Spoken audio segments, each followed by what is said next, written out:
Welcome to the AZ Political Podcast. I'm Jim Sharpe, and our headlines this week. Headline number one, President-elect Donald Trump scheduled to speak at Sunday's conservative group Turning Point USA's America Fest in Phoenix. Think of it as a post-election rally or a victory lap for Trump, or maybe what it really is, Trump paying back Charlie Kirk's group for playing such a major part in getting him reelected to presidents.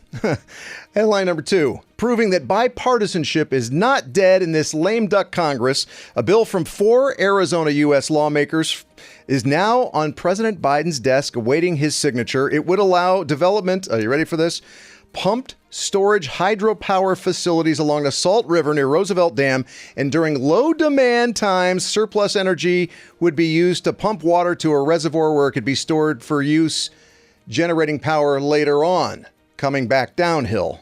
By the way, Congressman David Schweikert, a Republican, Congressman Greg Stanton, a Democrat, and Democratic Senator Mark Kelly and Independent Senator Kyrsten Sinema all played a part in this bill. And headline number three, as though he won't have enough work to do corralling the children who sometimes populate Capitol Hill, Senator-elect Ruben Gallego announced on social media that we're going to have another Gallego child populating his family, posting a sonogram picture on X when announcing, quote, Isla and Michael are going to have a new baby brother. So congratulations to Senator-elect Gallego.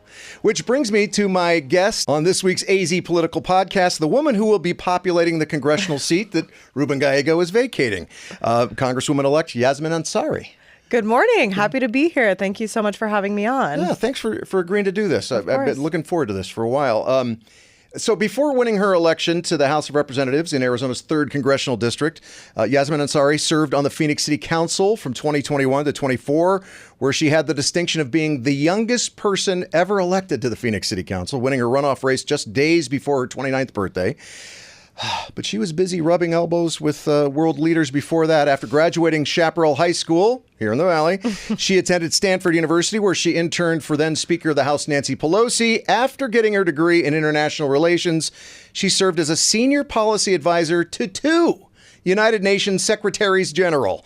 And now, even before taking the oath of office as a U.S. Rep, Congresswoman-elect Yassamin Ansari has been selected as the Democratic freshman class president in the House. I was kind of joking around a couple of weeks ago when I said, some people might think you're young enough to be the president of a freshman high school class, but not the case at all. That's nice of you, but I think I'm past that. Yeah, right. So before we get into what you want to accomplish in Congress, what you're going to do when you hit the ground running, sounds like you already have hit the ground running before you're even in Washington. Is it the fact that your parents are Iranian immigrants that made you decide to get into international relations? It definitely played a big part. I always say, growing up, dinner table conversations at our house were always about politics. My parents, my dad came to the United States to go to undergrad at the University of Oregon, and then the revolution happened, and, he was fearful for his safety, so was able to stay. My mom had a much more challenging story in that she fled the country. And so the fact that their lives were very much, completely transformed, in hindsight in a good way because they got to come to this country, but at the time in a very, terrifying way. Yeah. Because of that, they were always very interested in issues of international affairs, how the U.S.'s role in the world impacts, livelihoods around the globe.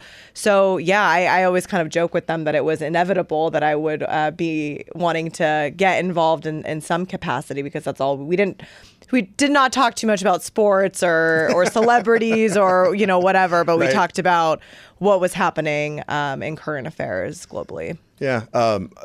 I'm the son of an immigrant. And so, you always are looking outward, even though I was raised in Arizona, too. It's like, wow, there's something else out there. Right. And we play a role, Arizona does, on the international scene. A big one. That's for sure. So what are you hoping to be known for in Congress?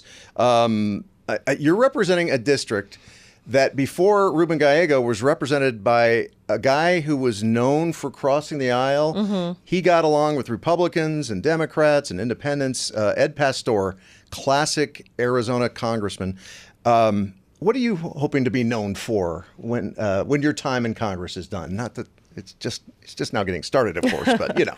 Well, I'll start by saying that I definitely have two big shoes to fill with both Ed Pastor and Ruben Gallego, different types of leaders, but both, tremendous leaders for Arizona.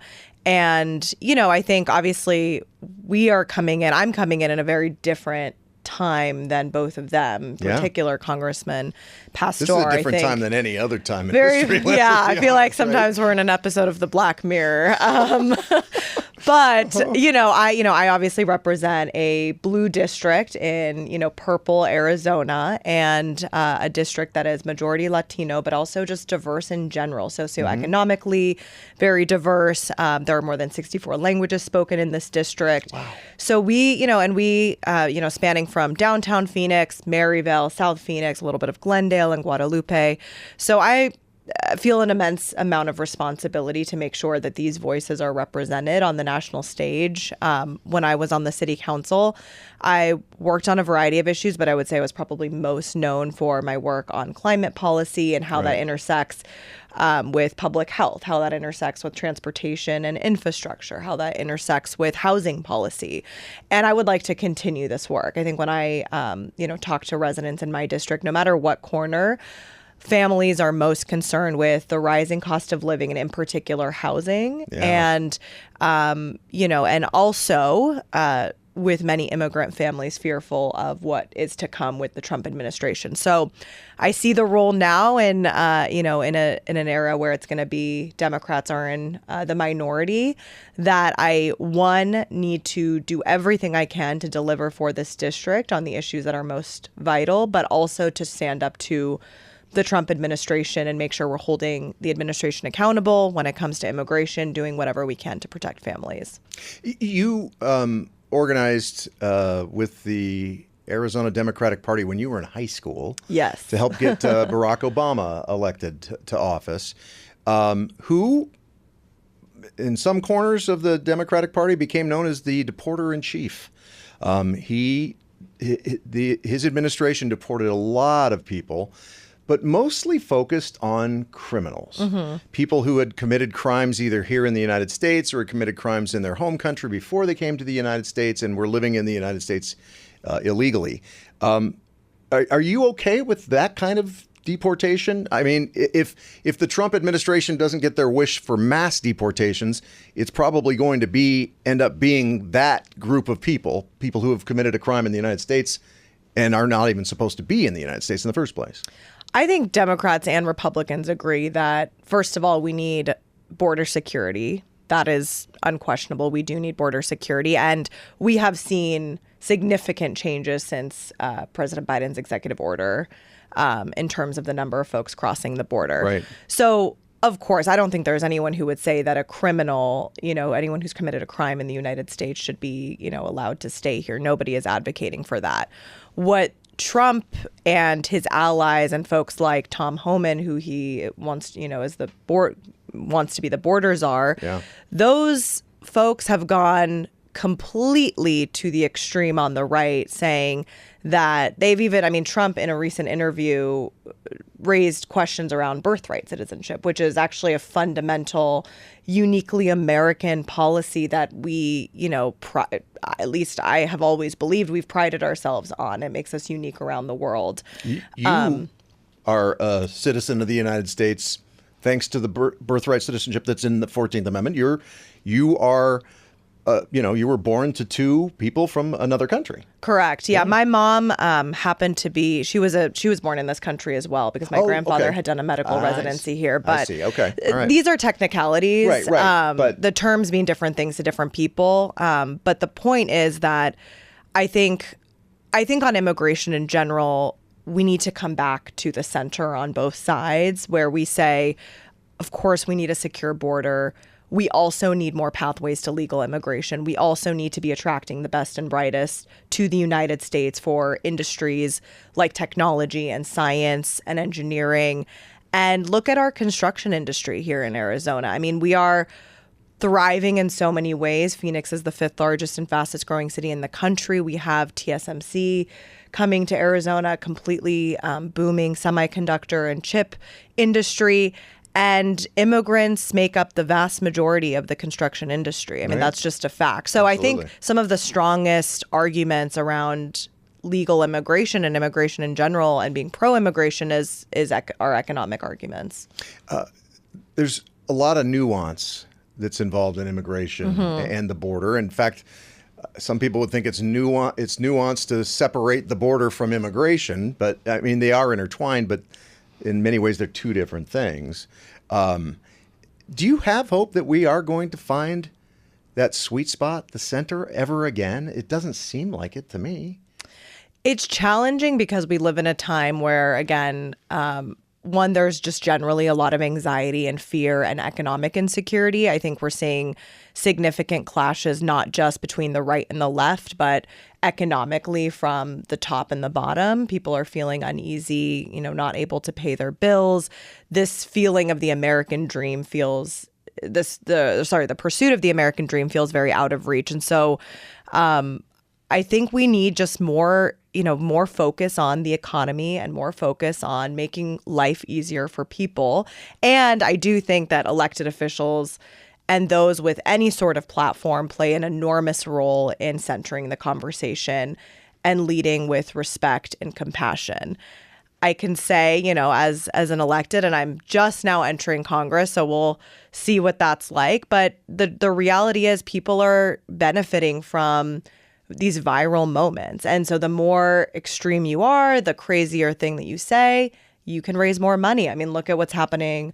During when I was at orientation, Congresswoman Nancy Mace was, arguing that Democrats are making issues around transgender issues and bathrooms, yet she was tweeting about it like 50 times a day and raising money off of this. So it's just, that is the challenge. We live in this environment where you benefit off of that kind of behavior. Right. And it seems like it always comes up around election time, and especially before the primaries, right? Like you got to go kind of crazy radical so you can get the dollars flowing in, and then you hope that people come back to a little bit of sanity. Yeah, and I mean, we're operating on 2-year election timelines in Congress, so it's basically always an election. So let me ask you about that, because I worked on some congressional campaigns during my time in politics, and it's like being on a treadmill. It's like you almost are always thinking about the next election. But before I ask you about that, how are you nervous walking into the halls of Congress? You seem like a very confident person, and you even took that little joke about being a high school freshman class president, it completely in stride, because I think of you as a very confident person.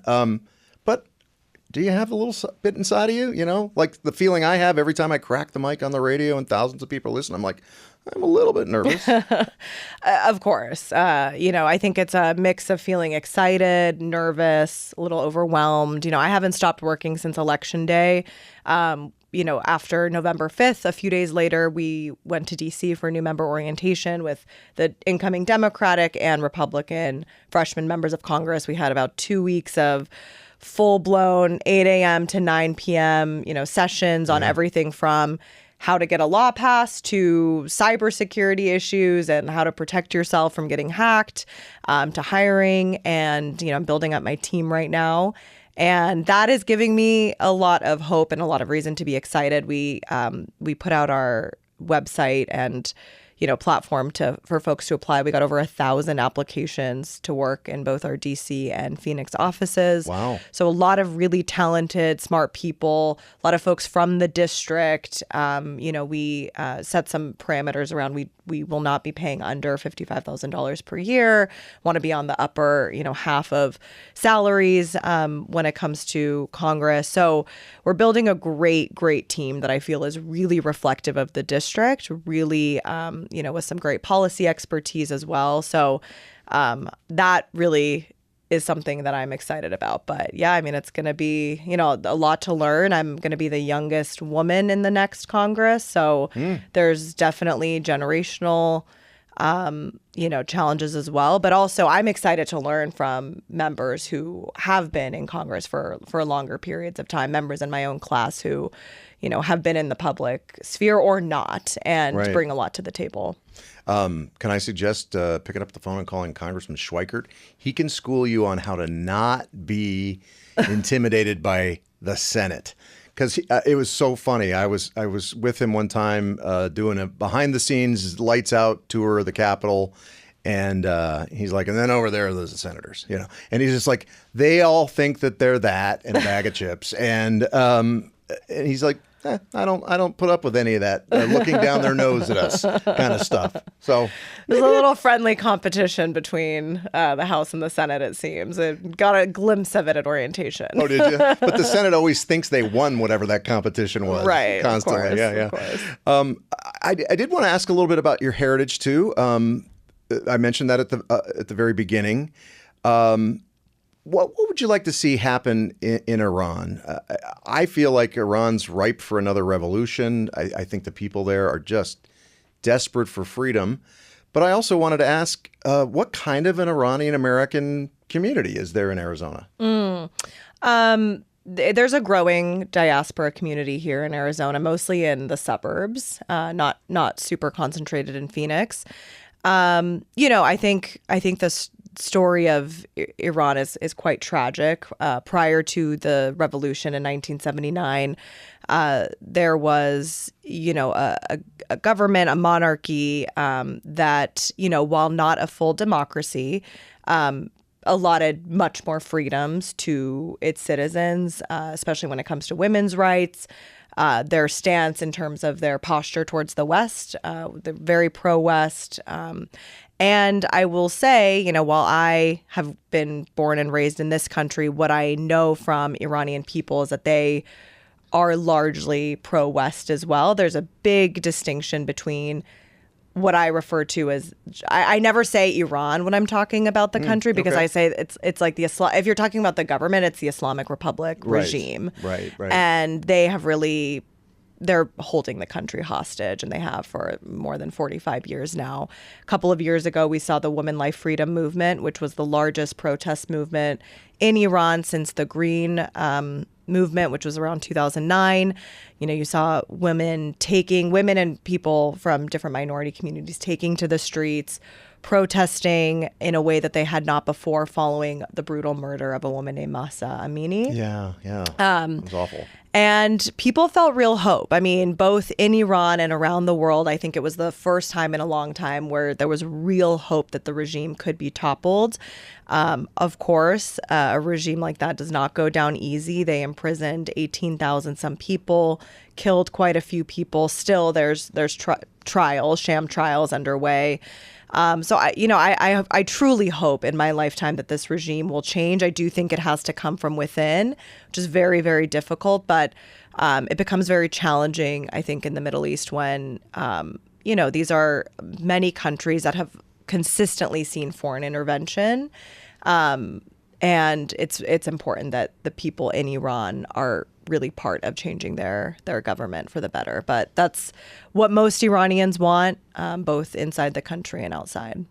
Well, international relations is your field of expertise. Yes, correct? I love it. So obviously you grew up in Arizona, so we looked at Arizona, looked at the national scene because you're heading to Washington here in just a few weeks, and the international scene. Now let's talk globally because you mentioned that this is going to be a big part of what you hope to accomplish in Congress is to do something about climate change. Right. Is it too late to do something about climate change? Or if we work desperately right now, from this moment forward, can we save things? Well, it's never too late. I think when you look at the science on climate, we are the two of the most terrifying facts are that, one, right now we are actually at the peak of coal production and fossil fuel production worldwide. We've never used more in our history. Now that needs to be trending downward. We also are very close to reaching what science says is that we should not, this is very technical, I'm sorry, we should not go above 1.5 degrees Celsius in temperature rise since the pre-industrial revolution. We are, I think, at around 1.2 degrees now. So what that means in real terms is that climate change is here. The impacts are already here, and they will get worse. Now, we can and very much should do whatever we can at every level of government to accelerate the transition to clean energy. We can prevent the most catastrophic impacts of climate change, and we can improve our livelihoods on a daily basis. When I talk about climate issues locally, I really focus on extreme heat and air pollution. We know that Phoenix is, of course, getting hotter every single year. We see hundreds of deaths every year. And much of what we need to be doing locally is making ourselves more resilient to that, adapting, making sure that our elderly population has access to air conditioning, that we provide programs where we replace HVAC systems, making sure that we have cooling centers available over the summertime for our unhoused population, planting more trees, using technology in our new buildings that enhance heat mitigation. And when it comes to our just daily air quality and public health issues, transitioning from fossil fuels to clean electric vehicles will help all of us when it comes to our public health. That's why on the city council, I was really focused on our fleet transition plan. I helped pass one of the most ambitious fleet transition plans in the country. So now we have our first electric buses on Phoenix roads. By 2040, we should be completely phased out of fossil fuel powered vehicles. And that's going to help the air that you and I breathe. That helps with asthma. That helps with, decreasing lung cancer levels. So I know climate change can feel very daunting and very, it's obviously a massive global issue, but the impacts are local. And the benefits that we can see from taking action can be much more immediate. One of the things, I was in Chicago covering the Democratic National Convention. One of the things that really struck me is the different language that I heard there. And some people say it was co-opted by the Democrats from the Republicans, whatever. But the word freedom was used a lot. So how do you balance freedom of choice and cost? I mean, we have seen skyrocketing costs across the board over the last few years in the United States and here in Arizona, too. The cost of going to an all-electric vehicle America, which is going to drive costs up for the average person to be able to afford a vehicle. And also, the freedom to be able to choose how you cool and heat your house and cook your food and these other things. How do you balance that out between doing what you think needs to be done to save the planet while also respecting people's rights? So I'll start by, I have a little bit of an issue with the premise of your question, two of them. So on the question of freedoms, first of all, I'll say that at no point, in Arizona or in our country have we seen any sort of mandates or firm rules on you need to do this. That's going to be the law now. What we've seen happen is incentives, and we've also seen this driven by the private sector. It is actually the private sector, the biggest auto manufacturers in this country and worldwide, that have said on their own accord, without any sort of government interference, that we will now be investing more in producing and building electric vehicles than we will in fossil fuel powered vehicles. Major companies, Ford, GM, et cetera, have designated phase out dates. Usually they're in the 2040s.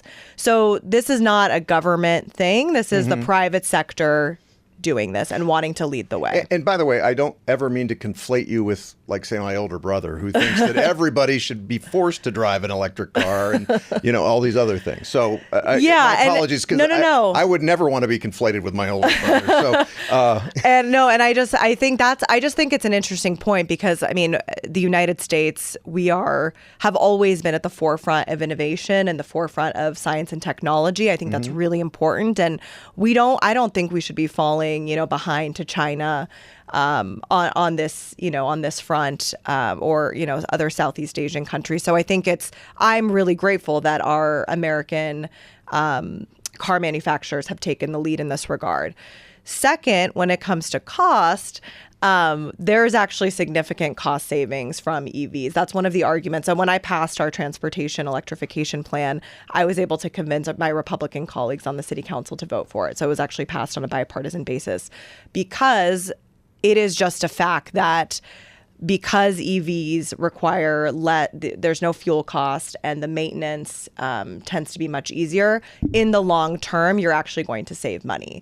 And every 6 months, we're seeing such rapid advancements in EV manufacturing that prices of EVs are going down. You know, the cost savings will be enormous, if not already, when you compare it to gas-powered vehicles. So again, strong economic case, strong innovation case for the switch to clean electric vehicles. Yeah, no, but I think people have a hard time seeing the long game. Yeah. Seeing that, because I'm not having, thousands of mini explosions inside my vehicle under the hood over and over again. This is an easier vehicle to care for, and it will stay in much better shape for much longer. And I'll make the pitch. I have an EV. I don't ever have to go to the gas pump. That's not a thing. I spend about $25 a month on charging my vehicle, have an at-home charger. I mean, the cost savings truly are significant. That's interesting. So anything I didn't ask you about that you are determined to accomplish in your first 2 years in Congress? How long do you intend to stay in Congress? Well, I'll just say that back to the question of being excited, I'm really, really excited to open up our district office here in the new year and really provide top quality constituent services for residents in my district. So I would just say to folks listening who might be residents of AZ03 or not, or just Arizona residents, that we are excited to serve you. We will be, one thing I really focused on when I was a councilwoman is being very proactive in the district. So if people don't know we exist, we will go out to the community via mobile offices, events, resource fairs, job fairs, et cetera. And I want to take that to the next level through my congressional office. So I'm really looking forward to that. We just announced our transition team earlier this week, about 30 individuals who come from including labor leaders, community leaders, elected officials, the two co-chairs. One of them is the vice president of the International Association of Firefighters, a strong public safety on there. And part of the transition team will be hosting listening sessions for various constituency groups in the district. So really going above and beyond to make sure that every voice is heard and that we can best serve our community. So looking forward to that, and hope that our community will be on the lookout. And I hope Senator-elect Gallego is like, anytime you need to call me, just give me a call. or you march down the hall to the Senate and go, hey, I don't care if you people think you're much bigger than us. I'm here to see him. Right. I'll pop by. Pop by for sure. There you go. Yassamin Ansari, what a pleasure. Thank you for taking time to do this. Absolutely. Thank you so much. All right. And thank you for watching the AZ Political Podcast. I'm Jim Sharpe, and I'll see you soon. Thanks for watching the AZ Political Podcast with Jim Sharpe. Click the box to watch more from KTAR News and tap the button in the middle to subscribe.